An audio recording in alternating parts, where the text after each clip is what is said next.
Waalaikumsalam warahmatullahi wabarakatuh. Tentang pertanyaan kawan-kawan santri dan para kiai tentang pernyataan Kiai Ma'ruf Khazin yang telah mengatakan selesai nasabnya kaum para habaib ini sudah subut secara syukrah wal istifadah.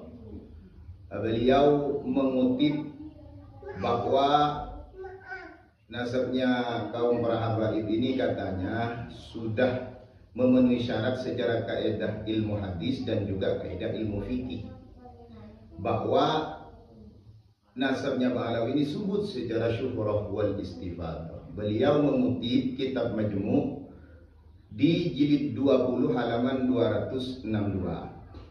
Padahal bunyinya seperti ini.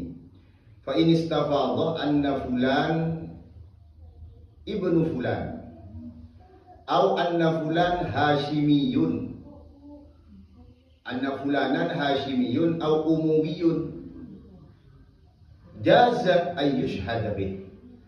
Apabila nasab itu sudah istifadah bahwa fulan anaknya fulan atau fulan ini hashimiyin, maka boleh untuk menjadi saksi bahwa nasab itu subut, bisa dipertanggungjawabkan di pengadilan. Oke, sekarang pertanyaannya, nasabnya kaum para habaib Ba'alawi ini sudah kepopulerannya, kesyuhrannya ini sudah istifadah apa belum? Ini permasalahannya, Kiai. Ternyata nasabnya Ba'alawi ini tidak memenuhi standar istifadah.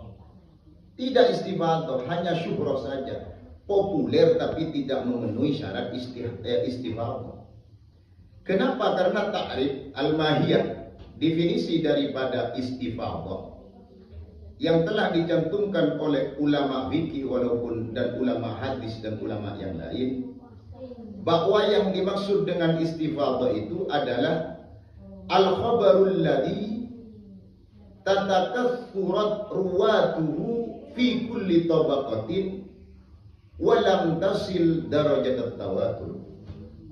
Yang dimaksud istifadah itu adalah sebuah kabar yang sudah banyak rawinya fi kulli tabaqatin, di dalam setiap generasi, walaupun tidak sampai kemasyhurannya. Perawinya itu pada haddut tawatur tidak sampai 10. Ada 4 di dalam setiap tabaqat, di dalam setiap tingkatan. Nasabnya Ba'alawi ini kalau dari Ubaid bin Ahmad al-Muhajir atau bin Ahmad al-Abbah, apakah sudah memenuhi standar istifadah? Tidak, ternyata. Karena nasab ini hanya dipopulerkan di abad 9, baru syuhrah di abad 12-an, di abad 10 sampai 12. Begini. Ternyata sebelum abad 19 tidak ada itu kabarnya, makanya itu putus riwayatnya selama 550 tahun. Itu yang disebut oleh ulama terdapat illah qadhihah jarihah. Karena terdapat illah qadhihah jarihah, maka kepopuleran nasabnya kaum para habaib ini tidak istifadah. Kalau tidak istifadah, ya tidak bisa untuk dijadikan syahadah. Sehingga di Rasail fi ilmil ansab di halaman 34 dikatakan al-ansab lil bashar kal asanid lil khabar. Nasab-nasab itu, nasab-nasab manusia itu bagaikan sanad di dalam khabar. Kalau mengkoti kesyuhruan yang syarat dari istifadah itu, kesyuhruannya, kepopulerannya itu harus fi kulli tabaqati. Ternyata di abad 4, 5, 6 ini tidak ada mengkote. Oh, berarti nasabnya Ba'alawi kaum para habaib tidak memenuhi standar istifadah secara kajian ilmu usul dan secara kajian ilmu hadis. Terus kalau kita melacak kepada kajian ilmu fikih, maka kepopuleran itu katanya Imam Ar-Rawayani di dalam kitab Bahrul Madhab di halaman di jilid 20 halaman 134, di jilid 14 halaman 134 dikatakan ada 4 syarat untuk memenuhi standar kepopuleran itu masuk kepada istifadhah. Yang pertama adalah tulus zaman, sama dengan ulama tadi, ulama ahli hadis. Tulus zaman itu fi kulli tabaqatin sudah masyhur, setidaknya diriwayatkan oleh 3 orang atau 4 orang yang berkesinambungan mulai dari abad 4 sampai abad sekarang. Itu namanya tulus zaman. Terus yang kedua ada muddafi, itu kalau pakai standar ilmu fikih. Ada muddafi, tidak ada penolakan. Ternyata penolakannya banyak.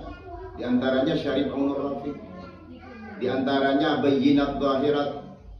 Sehingga syuhra wal istifadhah itu di dalam Rasail fi Ilmi al-Ansab dikatakan intifa'ul mu'arada fil umum wal khusus awil wasaik al bayyinat.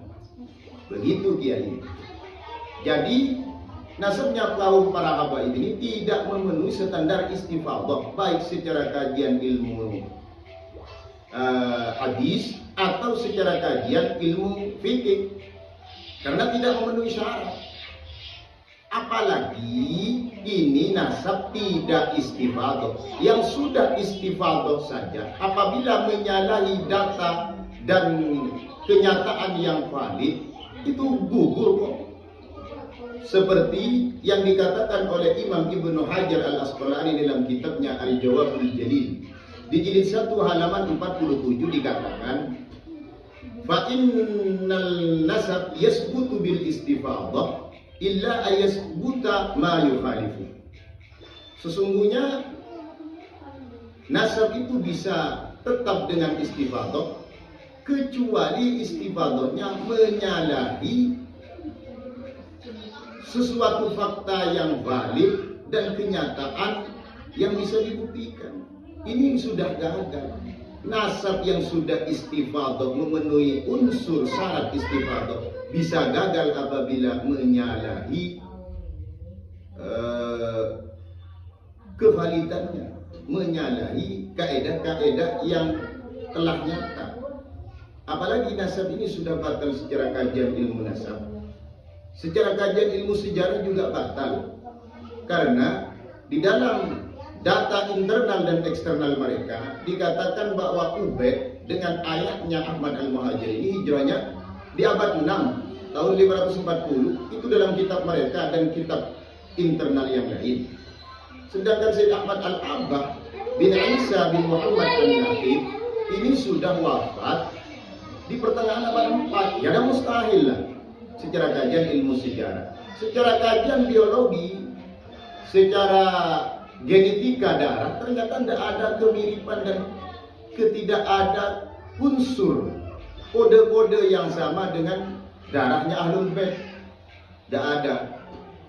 Terus secara kajian arkeolog, makamnya kata data mereka di Fathur Rahimir Rahman, di dalam kitab karya Syekh Umar Sahibul Hamra dikatakan bahwa di abad 9 itu tidak ada makamnya Sayyid Ahmad Al-Abbah di Husaysyah, itu tidak ada makam. Bahkan di Masyra'ur Rawi wala yuraful an illa qabra alawi, tidak ada makam di Husaysyah itu ditemukan, baru dibuat itu.